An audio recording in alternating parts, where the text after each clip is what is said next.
नमस्कार, राधे राधे। मैं माधुरी द्विवेदी और आज आपके लिए एक ऐसी रहस्यमयी कहानी लेके आई हूँ कि आप सुनोगे तो मजा आ जाना है।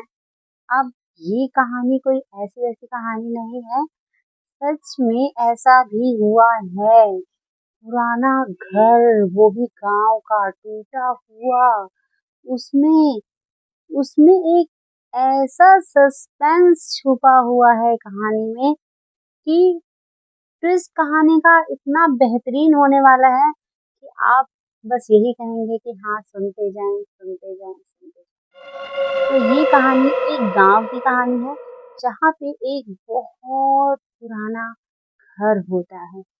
आप उसे खंडहर कह सकते हैं।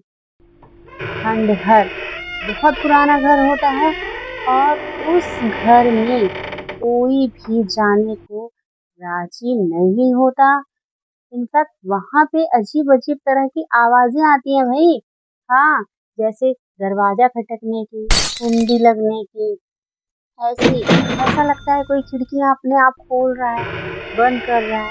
गांव का कोई भी व्यक्ति गांव का वहां जाने की कोशिश नहीं करता, ना ही तो कभी सोचता है वहां जाने के बारे में। तो आप मेरी इस कहानी के साथ बने रहिए, आपको बहुत अच्छा लगेगा। तो हाँ, ये है वो गांव।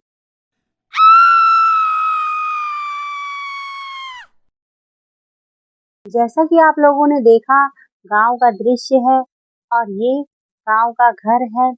अब एक व्यक्ति कहता है कि मैं भूत प्रेत को नहीं मानता, मैं इन सब चीजों के बारे में नहीं सोचता, ये सब बस भ्रम है, इसके अलावा और कुछ भी नहीं है। वह सबके मना करने के बावजूद भी उस घर में जाने के लिए तैयार बैठा हुआ है कि कुछ भी करके मुझे वहां एंटर करना है और देखना है कि आखिर क्या सच में ऐसा है या भ्रम है, क्योंकि हमारी साइंस जो है वो भूत प्रेत को नहीं मानती। और वो वहां पे एंट्री करता है रात को 12।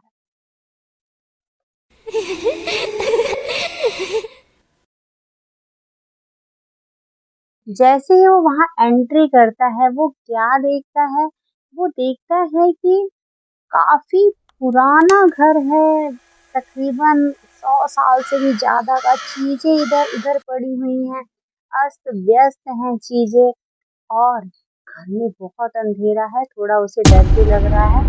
तभी उसे अचानक एक परछाई दिखाई देती है, और एक ऐसी परछाई जिसको देख के वो बिल्कुल चौंक जाता है।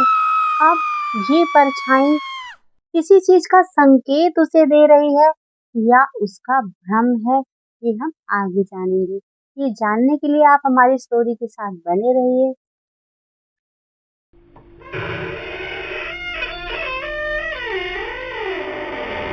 अब वो परछाई उसे एक ऐसी जगह ले जाती है जहाँ पे एक बहुत पुरानी उसे डायरी मिलती है।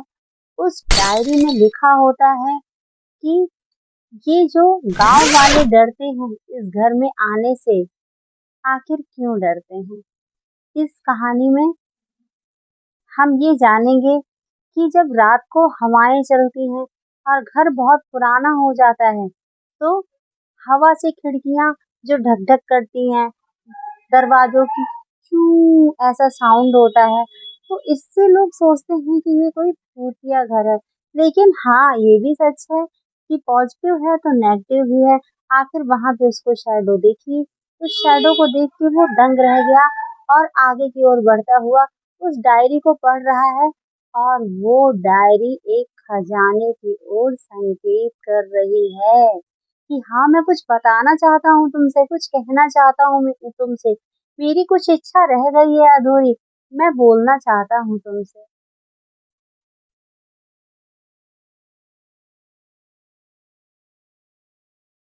अब उस डायरी को पढ़ते हुए जब वो उस जगह पे जाता है, तो वो क्या देखता है कि वहां पे एक बहुत पुराना संदूक है, जो कि काफी अंदर है एक कोठरी में।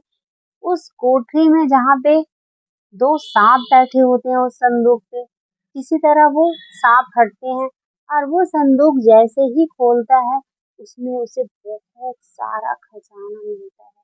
पुराने ज़माने का खजाना जैसा कि उस डायरी में लिखा होता है, वो उसको बिल्कुल वैसे ही फ़ॉलो करता है और उस डायरी में ये भी लिखा होता है कि ये किन-किन की चीज़ें हैं और कैसे उनसे झपटी गई हैं, छीनी गई हैं और यहाँ पे रखी गई हैं।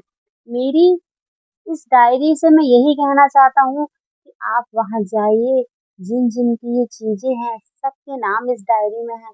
आप जाइए और उन्हें वापस कीजिए, मेरी आत्मा को मुक्ति मिल जाएगी। अब वो जब गाँव में जाता है, उन लोगों के नाम लेता है, तो हाँ, ये सच्चाई निकलती है कि हाँ, ये लोग कभी थे, लेकिन अब ये इस दुनिया में नहीं है।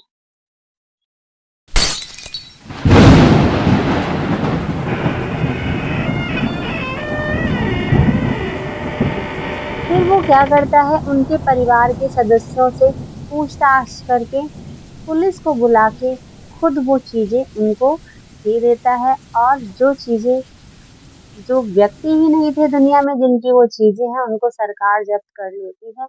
तब से वो मानता है कि हाँ, भूत-प्रेत भी होते हैं, पॉज़िटिव है तो नेगेटिव भी है और इस तरह से करके वो लड़का किस तरह से बिना डरे, बिना घबराए अंतिम समय में इंसान का जहाँ दिल लगा होता है, वहीं की सोच उसके दिमाग में रह जाती है और कुछ चीज़ें हमेशा अधूरी रह जाती हैं। उसको पूरा करने के लिए आत्माएँ भटकती हैं और वो किसी न किसी माध्यम से अपना कार्य सिद्ध कराना चाहती हैं। हालाँकि हर आत्माएँ बुरी नहीं होती हैं, पॉज़िटिव है तो नेगेटिव भी है, सो बी केयरफुल। राधे राधे। मेरी ही कहानी अच्छी लगी तो मेरे चैनल को लाइक करें, सब्सक्राइब करें और शेयर करें। राधे राधे।